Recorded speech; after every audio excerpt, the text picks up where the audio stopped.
Hello, everyone. We have with us Saahil Dama, a lawyer turned entrepreneur who, after a brief stint of over 2 years at Trilegal, chose to venture into entrepreneurship.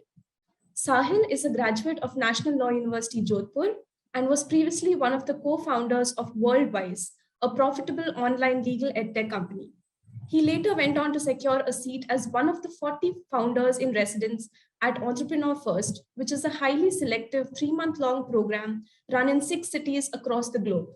Welcome to the series by Baran Ben Sahil. It's a pleasure to have you on board.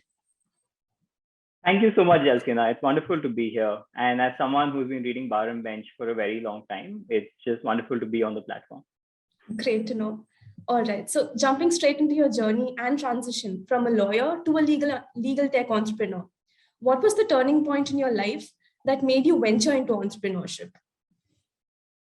I wouldn't say it was one turning point. It's probably a combination of different events, which eventually translated to me becoming an entrepreneur. I think of the quote that Steve Jobs gave in his commencement speech at Stanford, where he says that the dots only make sense when you join them when you're looking backwards. And the dots that really stand out for me from my journey were that I remember while I was at Trilegal, I was working on a bunch of different transactions.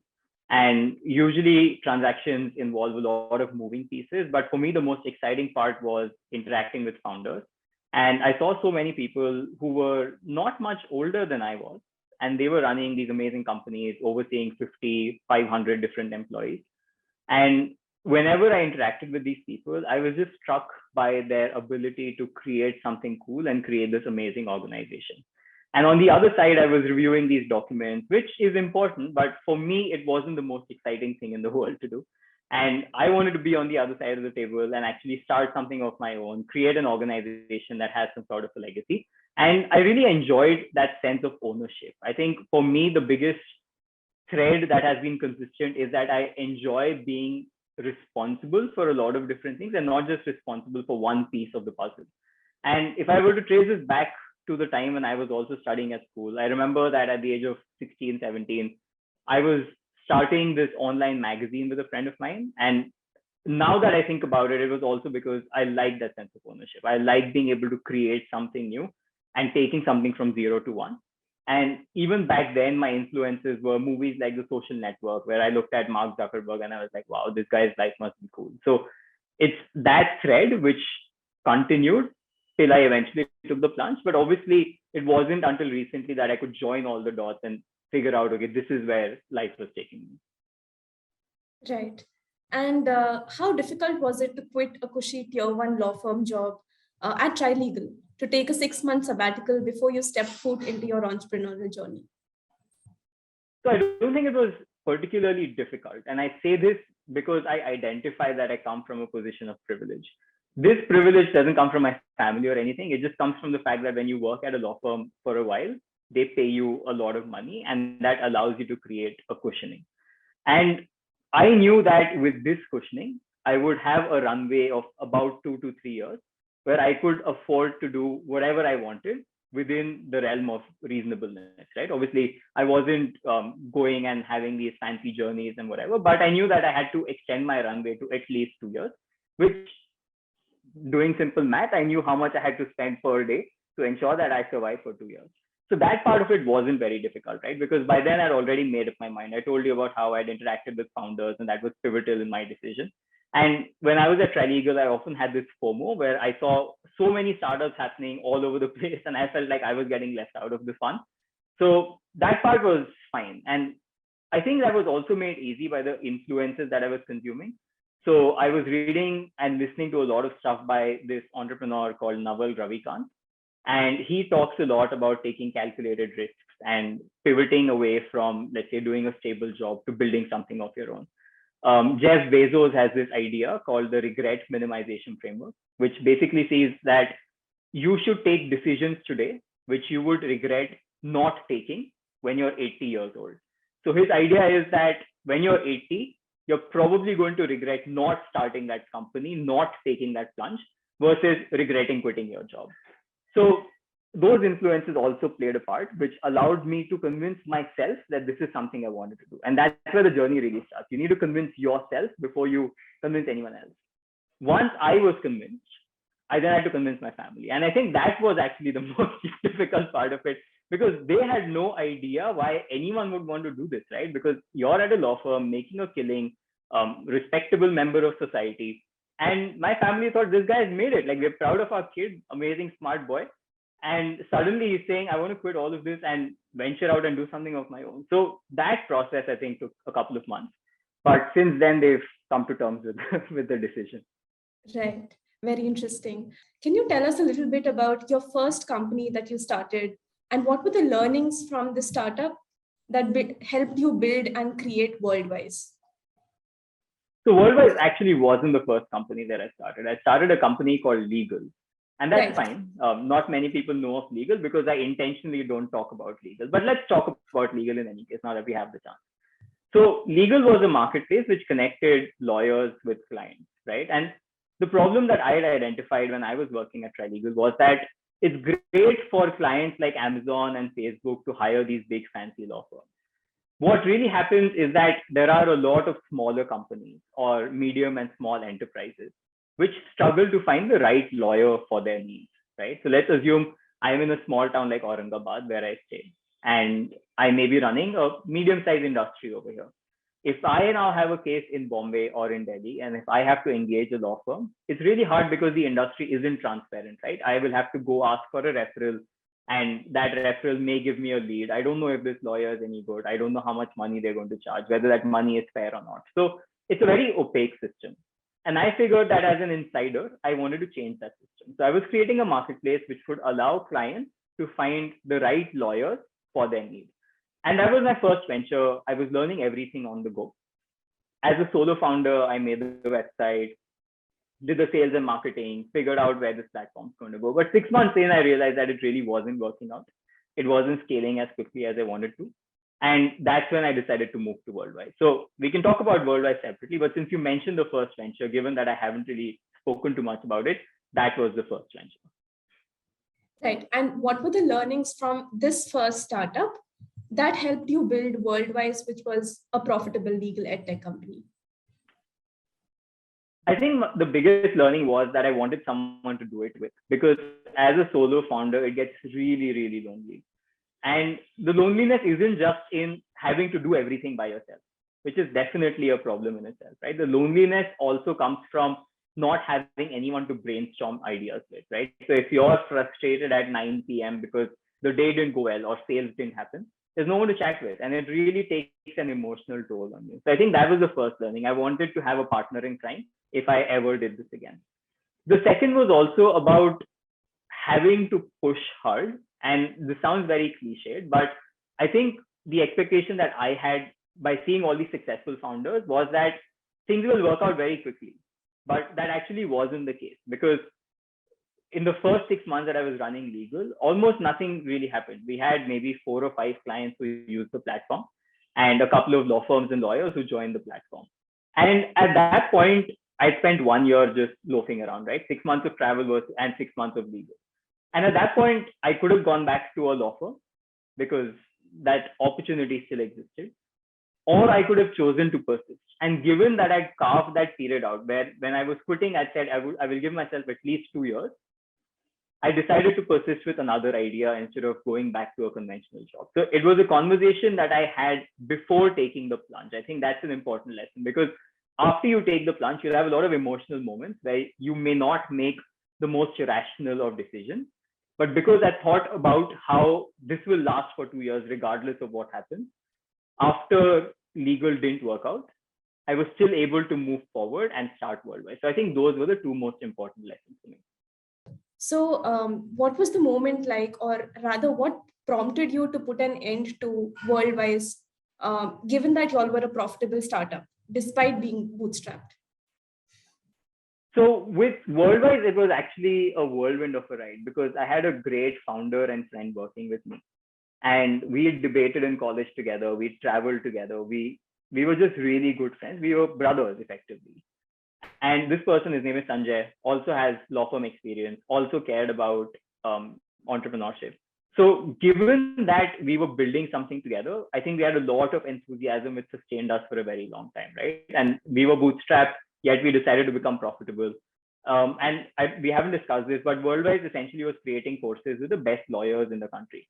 So we were creating really high quality courses, which look like documentaries with the best lawyers, right? Because our idea was that you shouldn't just study the Constitution from your professor in law school. You should also study the Constitution from a senior advocate who's argued the Puttaswamy case.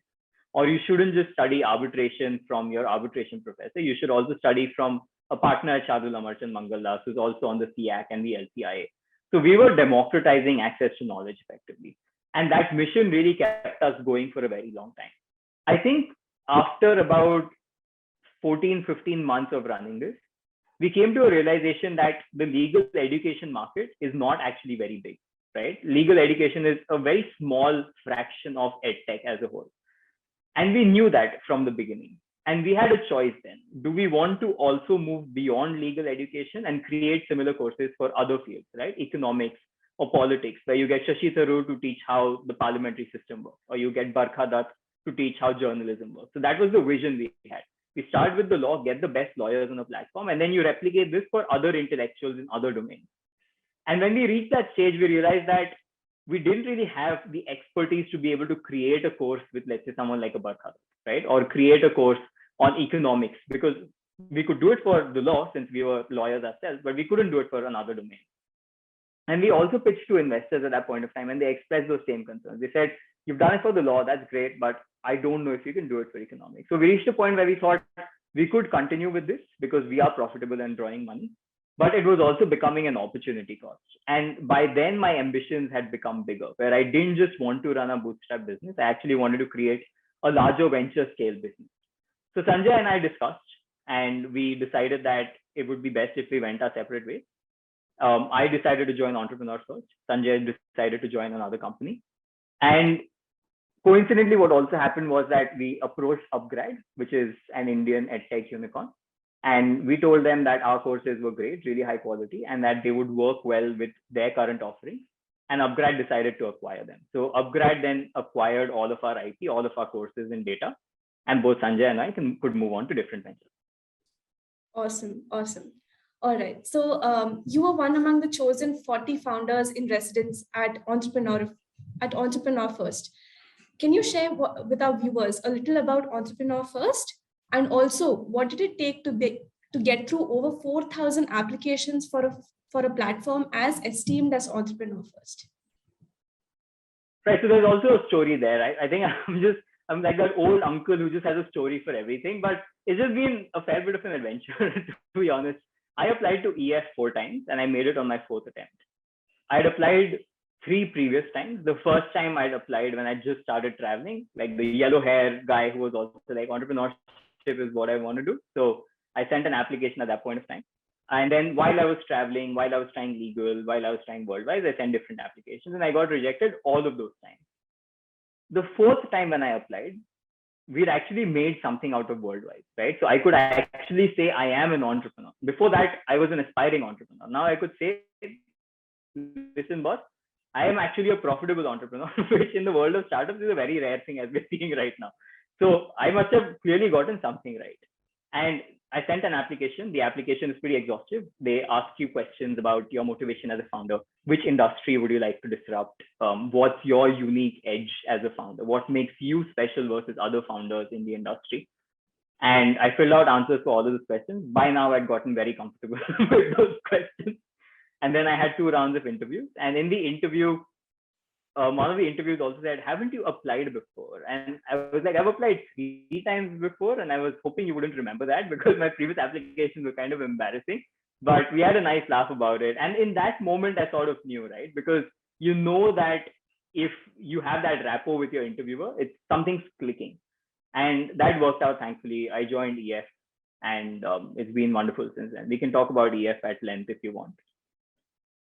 Right. So, if you could elaborate on what EF does and a little bit more on Entrepreneur First as a platform.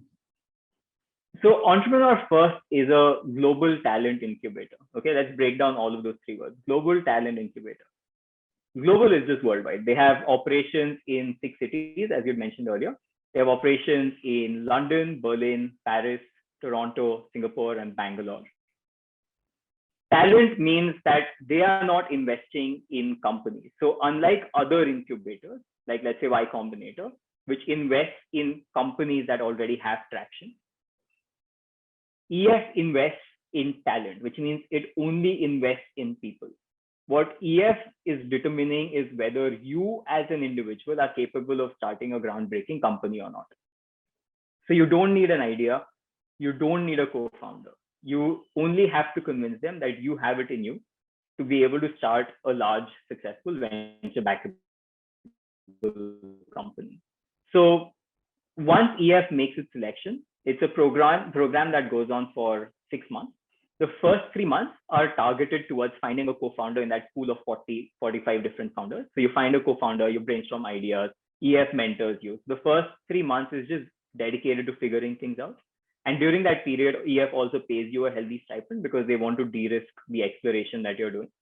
And then at the end of 3 months, if they like your team and if they like the progress that you've shown, they invest a small amount of pre-seed funding into your company. And then they help you incorporate the company and get some traction. And they set up calls with more investors and so on. So 3 months into this, me and my co-founder, we were able to raise funding from EF. And since then, since January, we've been building a product in the legal tech space. So Sahil, you mentioned that you shared about what Entrepreneur First does as a platform. Could you also share a little bit about who is on the board of investors at Entrepreneur First? So given that EF is a global organization, they actually have a bunch of different larger investors backing them. The most prominent of these is probably Reid Hoffman, who is the co-founder of LinkedIn. And the co-founder of EF often does sessions with the co-founder of Reid Hoffman. And while my batch didn't get an opportunity to interact with Reid, I do know that other batches in the past have had sessions where Reid Hoffman actually spoke to them about entrepreneurship. I think that's a pretty crazy experience. Other people include Demis Hassabis, who is a UK-based entrepreneur. His last company, I think, was acquired by Google. And just other well-known people in the startup and entrepreneurial ecosystem. Right. Very interesting. So can you share a little bit about what your journey or what your experience like at EF looked like? So as I mentioned, the first 3 months at EF are called form. And the next 3 months, which only happen if you get funded in the middle, is called launch. During form, you have 2 main objectives. The first is to find a co-founder. Because like I said, you'll have 40 odd people in the batch. Roughly 20 of these will be people who have business acumen, and roughly 20 of these will have people who have technical skills. So the business people are de facto classified as CEOs, and the technical people are classified as CTOs. So as a CEO, my responsibility was to find a CTO. Because if you don't find a CTO in the first 2 months, then you get eliminated by default, right? So it's a little bit like Hunger Games also, but for nerds. That once you found a co-founder, you narrow down a particular idea that you want to start working with. And EF is very hands-on with this. So they'll have multiple calls through the week to help you figure out whether the idea actually makes sense, to help you do market research on what's happening in that industry, to figure out what your unique edge as a founder and a startup will be if you work on this. So that's the second objective. And both of these are fairly challenging, I would say, because finding a co-founder isn't just about your skill sets aligning, it's also about having a wavelength with the other individual. So that was a unique challenge of its own, right? That was more of a interpersonal challenge. And then the second find an idea challenge is more of a pure business challenge, where you have to do things like market sizing to figure out how large this market can actually be, what rate the market is growing at, who are your competitors, what is your moat going to be in case you were to launch this. So both of those were fun, and it was my first exposure to learning about entrepreneurship in a structured manner, because before this, legal was just all over the place. WorldWise, we sort of figured this out, but the way we figured it out is just by making mistakes and realizing we've made a mistake and then undoing the mistake. But this was the first opportunity to learn about it in a structured manner. And after that, once we got funded, we had a demo day with the investment committee at EF. Once we got funded, then we moved on to launch, where we created a company, and the investment process took place, and we started working on actually building the product and talking to potential customers. Right. Sounds very exhilarating. All right. So, like you mentioned, that you got to learn about entrepreneurship in a structured manner, and also the mentorship, obviously, that you might have got at Entrepreneur First. Since you already had an experience as an entrepreneur prior to joining EF, what made you want to be a founder in resident and raise funds instead of pitching your business or a potential business idea to angel investors? Was it the mentorship and the structured learning that you were looking for, or was there something more? So with WorldWise, we'd already tried pitching to a bunch of different investors, and the feedback that we received was that legal education isn't very big, and we are not sure your team can grow this out to other domains of economics and journalism and so on. And I knew I wasn't satisfied with building a bootstrap business, because a bootstrap business means that it comes with certain limitations. It's going to be really hard for a bootstrap business to become truly transformative, right? So you have the example of a Zerodha, which is a rare example of a bootstrap business, which has become so big. But most other big companies that you hear about, your Swiggy's and Ola's and Uber's, are all venture backed. And I wanted to build a venture backed company.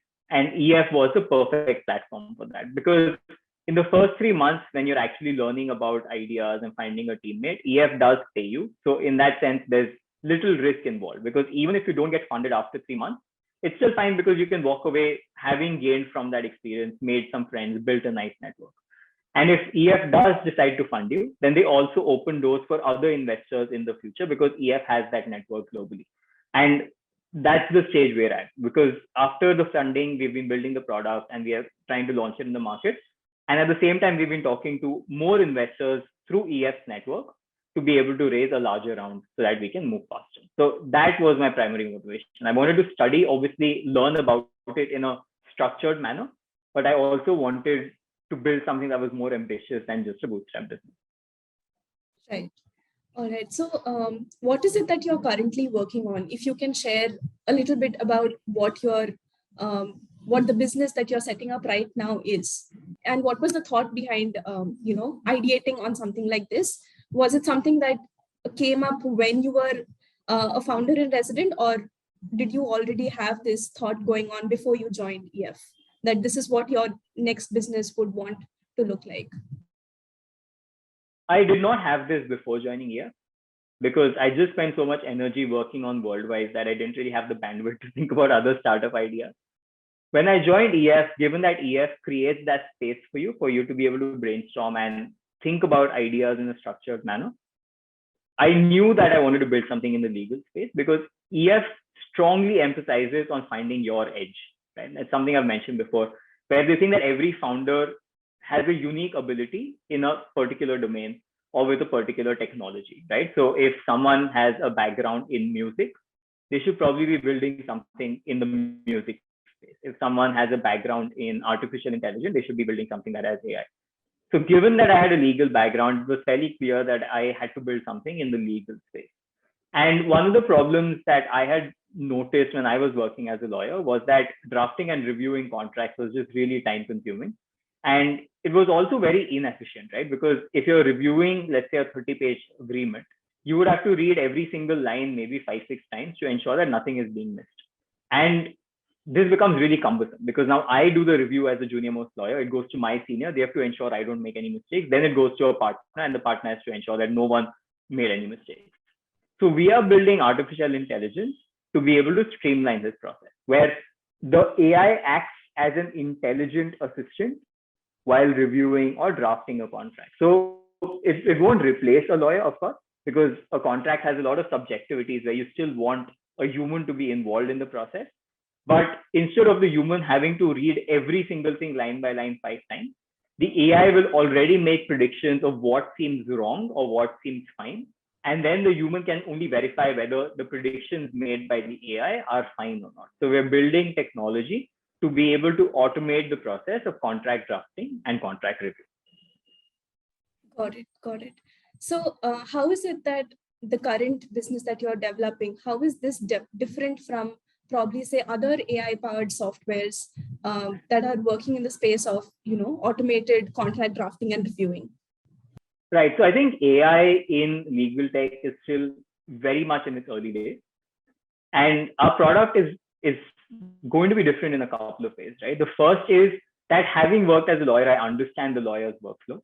And therefore, instead of just creating a tool which makes it a nice to have for a lawyer, we are trying to create a tool that is so accurate that every lawyer would want it when they're reviewing contracts. We are envisaging a world where this idea of reviewing contracts manually is just done away with. And to get that level of accuracy, of course, our tech has to be great. So my co-founder Ravi is working hard on that. But that's really going to be our differentiator, where the platform is so accurate and so precise with what it's detecting when you're drafting or reviewing a contract that it becomes a must-have versus a nice-to-have for any lawyer. And if you notice in the legal tech sector, sales is generally a concern because there's this perception that lawyers aren't easy customers, right? Because they scrutinize more, they're harder to convince. But if you have, let's say, an e-commerce platform, it's easy to sell to customers because people are more willing to adopt new things in a space like e-commerce or fintech versus in legal tech, because law firms and companies, legal teams at companies aren't the fastest to adopt new technology.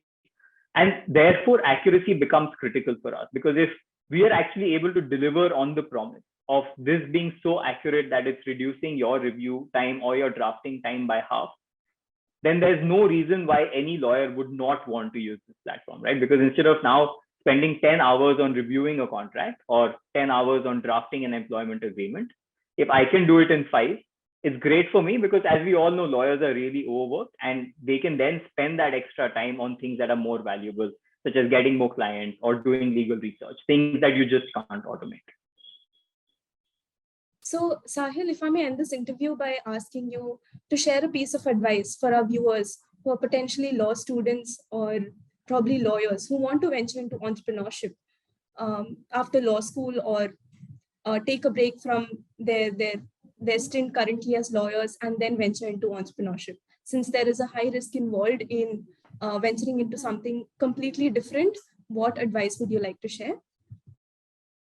So there's a couple of things that I have learned along the way, and this is going to be a little unstructured, but I'll just give out the ideas that I have. I think the first is to cap your downside. And what I mean by that is that I didn't see entrepreneurship as this plunge which I was just sacrificing myself onto, right?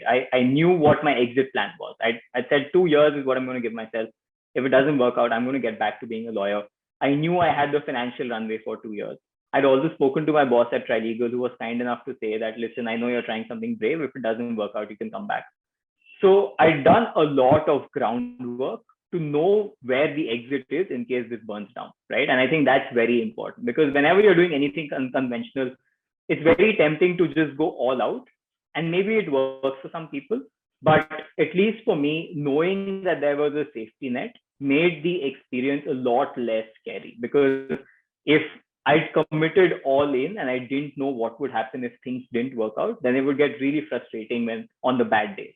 And there will be bad days, right? So knowing that even if it doesn't work out, this is going to be my exit strategy is extremely important. That's one. The second is that I think training as a lawyer teaches you some skills that are really useful for entrepreneurship and some skills that aren't useful at all for entrepreneurship. The skills that are really useful are things like sales and marketing, because you get really good at talking to people, at building relationships, pitching to investors. All of those are things that I really enjoy, and I know where it's coming from. It's coming from law school. It's coming from having worked as a lawyer.